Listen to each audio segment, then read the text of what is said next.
It's not too tough. I mean, with the ice and all. Well, that's definitely new. It's important to know the right place on the ice. No one else figured it out? Some try, but it's so random. It's not worth it. Too bad. However, some thought they had it. What happened? Fell through the ice.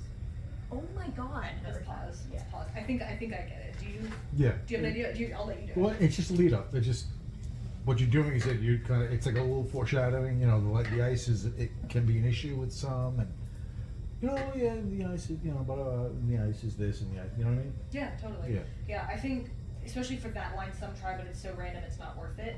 I think I would say, due to your experience being out here with your family, with your grandfather, who I actually have a question about with the rules, but we'll talk about that in a moment.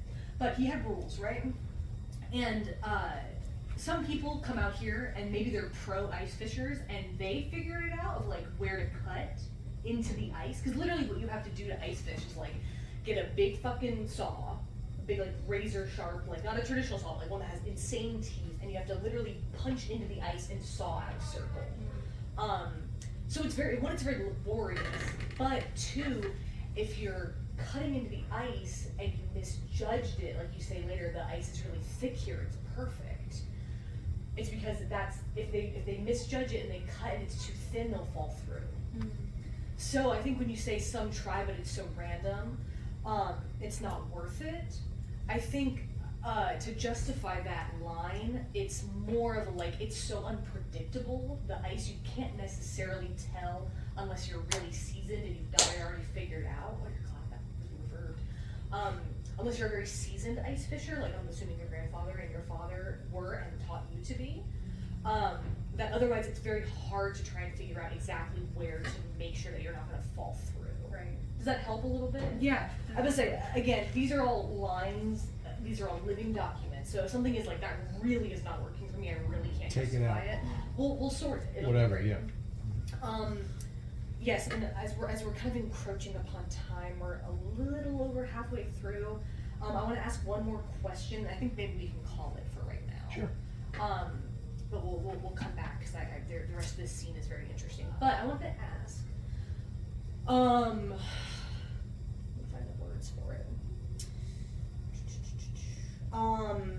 Your grandfather's rules. Okay. Grandfather's rules. I would say, because you had mentioned it earlier, of like sometimes there's an emotional attachment to places, right? You have like an emotional relationship to a place. Yes. And you had said that there is like a fondness and I think I'm maybe butchering one of the words used, but like a preservation of the memory Yes. of what you were experiencing here when you were a kid in Georgia on the lake. So I think the rules are something very interesting that you can start to think about what they mean to you, and if they are, if words, they help you preserve that memory of the things, right? And I think it's like sometimes you have really arbitrary rules in a household or like in a family of like, we never do this, or we always do this on Sundays, or we always have blah blah blah, right? Or I only do my laundry this way, that kind of thing. It's like those regulations that we kind of have that are habitual, that lead us to being a bit more rigid, Right. in our idea of how we can preserve this thing that we want to share with somebody. We also want to make sure, hey, this is how we do it. Right. So like we say, like, you know, we there's no snacks out here. We only have the bait. It's better to fish when you're hungry, which is crazy because you were out there for so long. You better at least have a beer. But not grandpa's rule, right?